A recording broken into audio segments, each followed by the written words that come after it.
Kulang na kulang pa rin ang mga nurse sa Canada, kaya patuloy po itong nagiging destinasyon ng mga Pinoy nurse.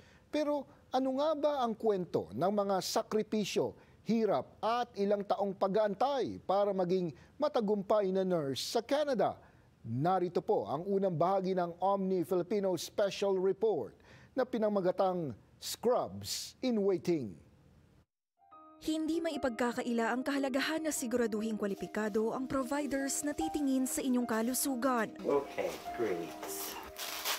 At dito sa Ontario, kailangan pa rin ng mahigit 10,000 nurses sa mga darating na taon. Pero bakit kaya sa dami ng mga internationally educated nurses na umaasang punan ang kakulangan ng mga manggagawa sa healthcare? Mahirap. Long run talaga. Nauuwi sila sa ilang taong pag-aantay at iba't ibang trabaho, makamit lang ang pangarap na karera dito sa Canada. Ito na yung pagkakataon ko, magsunog na ako ng kilay. Ikaw na lang talaga yung magde-decide na kung saan mong gusto mo pa.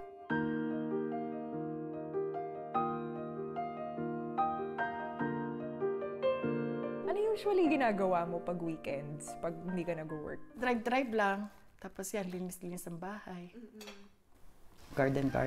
If you say something positive, balik din sa'yo niyan, positive. Paano mo nalamang calling mo yung pagiging nurse? Sa lugar namin, and then pag may mga nadadapa or may nasasaktan, parang, I want to help. And then yung aunt ko, midwife, kasi alam niya na nag-student nursing na ako. So sinasama niya ako kung saan doon sa barangay namin. And then, yun, doon nag-start. 2005, bachelor's degree in nursing. Then 2014, practical nursing. And then nag-aral ako ng infusion nursing at the same time. Pero nag-gets ko na yung registration ko ng practical nursing 2015. Ito yung license ko sa New York. At first, nag-migrate ako dito. Walang opportunity at all. Kahit ano na, actually, sabi ko kahit ano.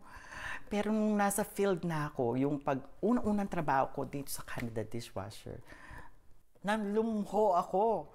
Kasi dishwasher nga, sabi ko, sige, okay na, tatry ko. Pero naiyak ako after nung first day ng shift ko. Pero ganun talaga. Kailangan mo talaga nung tinatawag nilang yung Canadian experience. So wala man ako yung tinatawag na Canadian experience. Ginawa ko naman yung nag-home support ako. So iba-ibang bahay, iba-ibang boss yung gagawin mo. So for example, dito sa area na to, ang task mo, maghuhugas ng pinggan. So, 2 oras ka maghuhugas ng pinggan. Doon sa isang bahay naman, ang gagawin mo, maglalaba. Lilipat ka naman doon sa isa. Ang task mo naman doon sa isa, magbabacuum. So, buong bahay, babacuumin mo. At first, nakaka-degrade. No, nakaka-degrade. Pero, naniniwala ka sa Canada, there is an opportunity waiting for you. This migration of nurses from the Philippines to Canada, began since the 1950s and 1960s. There was a labor shortage of nurses in the country, and this is why Canadian hospitals had to recruit from countries like the Philippines, the Caribbean, India, right? We were seeing that during the late 1960s, sure, these spots were being filled by domestic Canadian nurses, right? And no longer Philippine trained nurses. But that's not to say that we stopped recruiting, right? Because we were still recruiting nurses from the Philippines, but we were placing them in more lower tiered positions as healthcare aides, nursing assistants, right? Rather than as registered nurses or registered practical nurses. And then the story continues into the 1980s and 1990s and current day. How long did it take for them to receive accreditation? More or less right away. Right away. Right away. Mm-hmm. Is it very different to what you see now? Absolutely.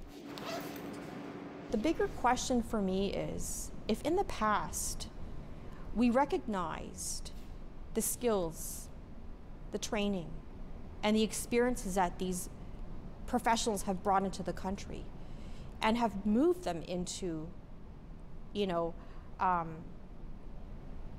leadership and management and supervisory positions. Why are we not able to do that today? This one become a nurse. 2015, I can call myself na as a nurse. I passed the registered practical nursing qualification dito sa Canada. So, ang saya-saya ko na yun kasi dream ko talaga na matawag ako na, "Hi, I'm Nurse Emil." You know what I mean? So, gaano ka katagal nag-aantay para maging So, accredited? 5 years. Bakit sa tingin mo may nursing shortage sa Canada or sa Ontario? Sa standards ng College of Nurses, Masyadong... strict. For example, evidence of practice, either magpa-practice ka do sa registration mo or mag-aaral ka. Okay, 2 years yun. Second, yung English proficiency. Although, tama naman yun. Tama naman yung mga rulings na yun. Pero siguro, may mga dapat i-adjust pa. Kasi, for example, nandito na ako, napasa ko na yung NCLEX. Napatunayan ko na sa inyo na competent nurse ako. Ito na Sa Canada kasi ang nursing practice is iba kumpara sa nursing practice sa Pilipinas. Iba yung nursing care models. So dito yung integration sa Canadian healthcare setting, yung confidence nila and is minsan mababa. Normal na para sa isang Pilipino na maghanap ng mga survival jobs dahil lang para matugunan yung mga registration costs. Nakakakita tayo sa Costco, so nagtatrabaho sila doon as a staff, so sila yung sales representative, Tim Horton, so makikita natin.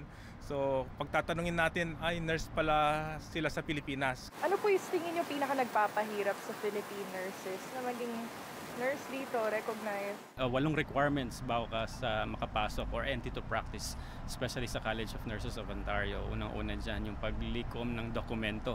So unang-una dyan, pag hindi ka prepared pagpunta mo dito sa Canada, so talagang mababawasan yung oras, yung time span mo. At isa pa dito, ang nakikita nating problema yung immigration status ng ating mga members. Kahit pasado ka na ng NCLEX, you meet the safe practice requirements, you meet the educational requirements and the exam, kung yung immigration status mo wala pa, hindi ka bibigyan yon ng College of Nurses of Ontario ng yung registration. Maraming posibleng epekto dun sa mental health. So can you imagine that they're going through the same similar issues that they went through when they were having their training in the Philippines, but this time as an older person. After 5 years, ano yung pakiramdam na nakuha mo na? Rewarding kasi syempre marami ng opportunity. Ang dami nang tumatawag sa'yo. So minsan yung mga talent scout ng New York, tatawag sa'yo, mag-email sa'yo, mag-offer. Bibigyan ka ng 20,000 na just signing bonus. Kukunin mo? Malaking oportunidad sa Amerika o ipagpatuloy ang pangarap na magtrabaho na bilang nurse dito sa Canada. Ano nga ba ang pinili ni Emil? At ano nga ba ang hinaharap ng iba pang Filipino nurse para sila'y kilalanin din ng Canada? Abangan po yan bukas sa ikalawang bahagi ng ating special report dito lamang sa Omni News Filipino.